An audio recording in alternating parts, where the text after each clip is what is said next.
ওয়া আম্মা হাযা ফাকানা ইয়ামশি বিন নামিমা, আর এই লোকটার কবরে আযাব হচ্ছে, এই লোকের অভ্যাস ছিল চগলখড়ি করা। চগলখড়ি করা, চগলখড়ি কি?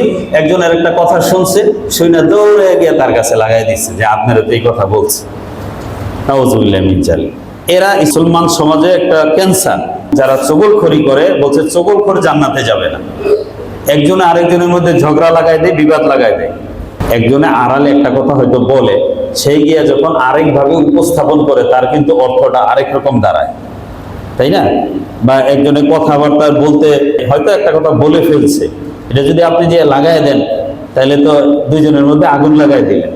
ইমাম শাফি রহমতুল্লাহ আলাইহির কাছে একজনে যায় বলতেছে, উমুকে তো আপনার নামে এই কথাটা বলছে।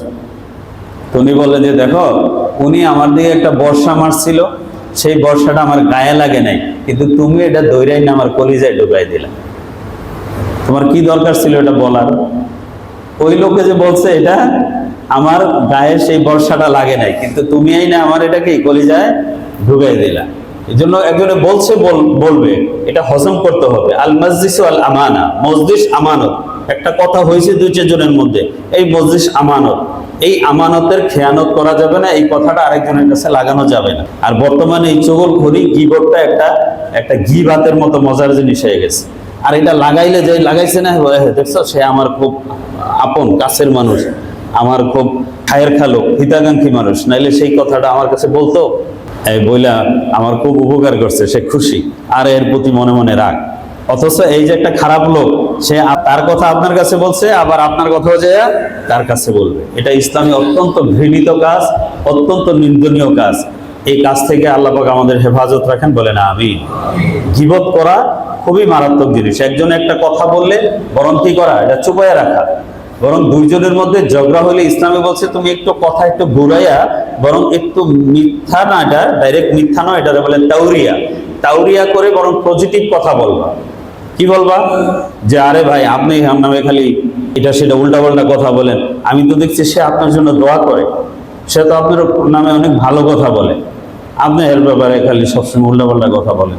এই যে এবার বললাম, এই যে আমরা তো দোয়া করি না, অল মুমিনিনা, সমস্ত মুমিন মুমিনাতকে মাফ করে দেয়, এই কথাটাকে আপনি একটু পজিটিভলি নিয়ে, আমরা যখন সমস্ত মুমিনের জন্য দোয়া করছি, উনিও তো মুমিন, তাকে বলবেন, কি বলতে হবে, যে উনি তো আপনার জন্য দেখছি দোয়া করে, আপনার খুব প্রশংসা করে, আপনি কেন ওনার নামে বদনাম? এই যে মনটা কি হলো, একটু নরম হইলো, আচ্ছা তাই নাকি, সে আমার নামে প্রশংসা করে, তার মনটা হালকা হইল।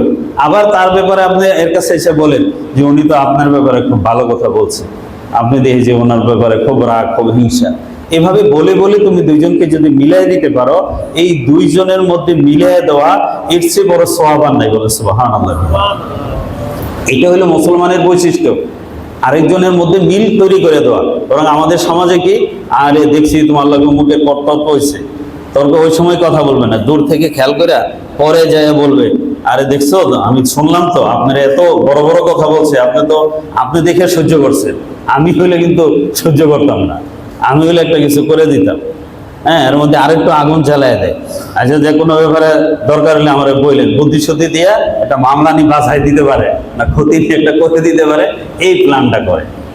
এই যে বদ চিন্তা, এই যে মানুষের যে অভাব করে, মানুষের অভাব, মানুষের দুরবস্থা, মানুষের টেনশন পেরেশানি তার আমলের কারণে হয়। যাহারাল ফাসাদু ফিল বারি ওয়াল বাহরি বিমা কাসাবাত আইদিন নাস। এই যে এই গরম, এই উত্তপ্ত, যেগুলো আমাদের জীবনে অশান্তি আছে, সবকিছু আমাদের নিজের কামাই।